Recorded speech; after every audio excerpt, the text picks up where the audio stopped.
Today we're going to talk about factors influencing health status and contact with health services, and these are our Z codes. We've used them in several of our coding scenarios this semester, so on this podcast we'll just talk about a few of those that aren't as common, and we'll also look at some of the guidelines. One thing I've noticed about Z codes is how many different main terms take you to the Z codes, and also how confusing your documentation can be. For example, your documentation might say encounter for examination of something, but when you go to encounter, it's not there. You have to go to examination to find it. So similar to some of the other coding scenarios we've had, you do have to look around a little bit, but I suggest that you look at your coding guidelines for Chapter 21, look at the headings of the various sections of the coding guidelines for that chapter, and those headings are also main terms that you might find codes.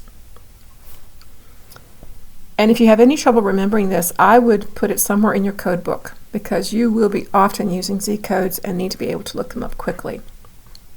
Depending on the type of coder you are, for example, if you're an outpatient coder coding in a physician's office, you're going to use some of these Z codes a lot more often than might someone in the hospital. Z codes used as a principal or the first listed. As a reminder, the principal diagnosis is that condition chiefly responsible for someone's admission to the hospital. It is a hospital admission diagnosis. The first listed diagnosis is the reason for the encounter, so it is a diagnosis that's going to be used at the physician office setting. Z codes can be used to indicate that a person with a resolving disease or injury or a chronic condition is being seen for specific aftercare, such as the removal of fixation devices like orthopedic pins. We also use Z codes as a principal when the patient is being seen solely to receive radiotherapy, chemotherapy, immunotherapy. We use Z codes when the person is not ill and is coming to health care for a specific reason, whether it's to get counseling or an examination, and to indicate the birth status of newborns. As a reminder, here's something that we've looked at earlier this semester. We have a term birth, cesarean delivery, and you see that the Z38.01 code is the principal, and following our coding guideline here on the right, assigning a code from category Z38 as the principal in a newborn's record. And here's an example of that case when the patient is admitted solely for the administration of the chemo and immunotherapy. Either of these two things could be the principal. And I also have coded the leukemia here, and you can see the pathway on the right. And at the bottom, I put just a little note about these immunotherapy and chemotherapy agents. Z codes might also be used as additional diagnoses. They are used in that situation when a patient has a history, a health status, or some problem that is not in itself an illness or an injury, but it may influence patient care. What comes to my mind if someone is a status post cardiovascular bypass, CABG, or there's times when status post joint replacement would be significant, status post cardiovascular surgery. These additional diagnosis codes can be the principal if the fact of the history itself is the reason for the admission. And I've given here some personal history codes and family history codes. And Z codes are used to indicate the outcome of delivery. Here's an example of a Z code as an additional diagnosis when we've got the pregnancy complicated by as your principal, because that's why she's in the hospital. You also have the outcome of delivery, Z37.0, and the Z3A.40. Now you notice that on the mother's chart, the outcome of delivery is not the principal. Whatever brought her into the hospital is what's the principal. But on the baby's chart, the outcome of the birth, Z38, is the principal. Here's another example of using a Z code as an additional diagnosis, and this is taken from a patient falling with a history of falling, And in this case, we are going to have both the repeated falls, the R29.6, and the history of falls, Z91.81, because the patient has both. And the guidelines tell us we can use both. Admission or encounter for aftercare management. There's several examples of aftercare that are given in your book, and I've just put a few here. And here's an example, encounter for gastrostomy tube irrigation. Now, even though it says encounter for, when you go to the alphabetical index, you're not going to find gastrostomy irrigation under encounter. But if you can think about artificial openings, and whenever someone is changing a dressing or irrigating it, they're giving attention to it. So that one I'm a little bit easier to remember for me than other ones, but this one is an example of gastrostomy tube irrigation. And here's an example of palliative care. When the patient's admitted to hospice and the palliative care diagnosis is first, because that is why he was admitted to the hospice residence, and then the brain cancer is next. Important to remember that Aftercare Z codes are not used for aftercare for fractures. That is where that seventh character comes in. Remember all the seventh characters that we used. Aftercare is the D, or the subsequent encounter, seventh character. You have to remember that there are, with some of those codes, you have more options than just D. You have a subsequent encounter with delayed healing, non-union, and malunion. They give you a different seventh character. But in any case, these are used instead of Aftercare Z codes. There are Aftercare Z codes, for example, for joint replacement, but you would not use an Aftercare Z code for a fracture. Here's an example of the aftercare for a fracture. We have a broken radius, and we're going to use the sixth character of G for delayed healing, subsequent encounter with delayed healing, and no Z code for the aftercare of a fracture. We can also use Z08, 09, and 39 for the principal if the patient is admitted for the purpose of surveillance after an initial treatment has been completed. And here's an example.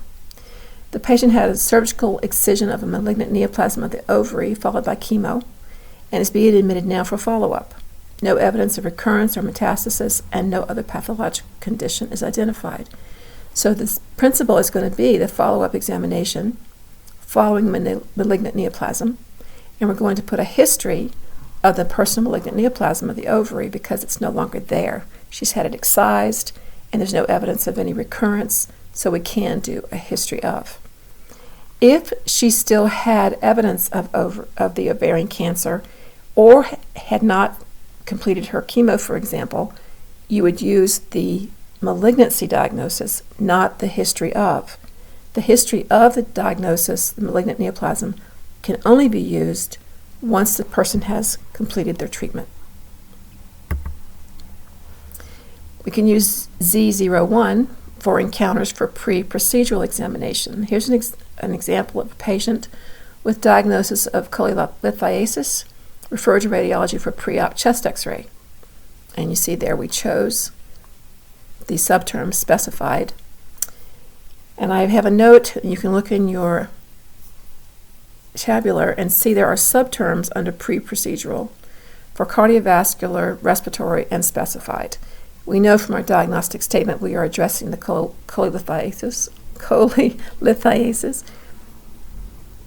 Oh, I see an error here, but I can't correct it. So we chose the specified because neither the cardiovascular or the respiratory is correct in this case. And we're also going to code the gallbladder stones because those are still there. He hasn't had the surgery yet to remove those. There are codes for admission for observation and evaluation, and here's two examples given here. And these are used when there's no sign or symptom, there's no injury or illness, really very little to code based on the fact you need an examination. And I thought the example that they've given in the book is a good one, where the policeman is asking for evaluation, and it's done and no problem has been found. So we have to have something to code. So we're going to code just the psychiatric examination requested by the authority as our principal diagnosis, our only diagnosis, really. Z11 through Z13 are encounters for screening. The case I've given here is an asymptomatic patient having a screening mammography. And on the mammogram, the radiologist found microcalcification of the breast. So we're going to code the screening first, Z12.31. And I have there the pathway. It might be a little bit different than you might think for how you would get to that Z code. And the microcalcifications are the R92.0 code. We also have Z codes that represent patient history status or any problems that they're having. And it's important for you to know the distinction between a history, which is when a condition no longer exists, and a status, when the condition is still present. So you're going to code those accordingly. Z79 is the category where a patient's continuous long-term use of a prescribed drug is indicated. This would not be used in those cases where, say, someone comes into the emergency department and they give them insulin to kind of get their blood sugar down. It's not a long-term chronic use, so you would not use a Z79 code. But if someone comes in who has been using insulin for some time to control diabetes, yes, you would use it in that case. There's many other long-term prescribed uses, the anticoagulant, the steroid, the antibiotic therapy, and other ones in the tabular you might look at. Z80 through 84 is a family history of different things, and Z85 to Z92 is a personal history. And when you look in the alphabetical index, you would notice that the family history comes before the personal history because of the alphabetic sequence there. Z88 through Z99, the patient has a continuing condition that may influence care. And we'll look at a few of those. It's also important to know when not to use a Z code. You don't add a Z code to a list of code assignments unless the Z code provides additional information that is not available to the reader anywhere else. And the example that was given is a patient with the rejection of a transplanted kidneys in the hospital. Well, the fact that he's rejecting a transplanted kidney is contained in the T86.11 code, so you would not need another code, a Z94.0 code, saying, yep, this person's got a kidney transplant, because your first code took care of that. It's important to document patient noncompliance for a couple of reasons. One is it does help in those who keep statistics of those sorts of things, and it also protects the hospital or the physician when it can be proven that the hospital or the physician tried to provide what the patient needed, and for whatever reason the patient did not comply. And some things that come into play here are economic or job concerns, social maladjustment, any kind of housing problems. Those can all affect a patient's compliance. There are many codes under Z15 that are used for genetic susceptibility to disease. And this might, for example, if a patient is saying, I want to have a mammogram because my mother's been diagnosed with breast cancer and I've never had a mammogram, the coder might capture that in Z15.01, that the patient's genetic susceptibility to breast cancer would be a good reason to have that mammogram.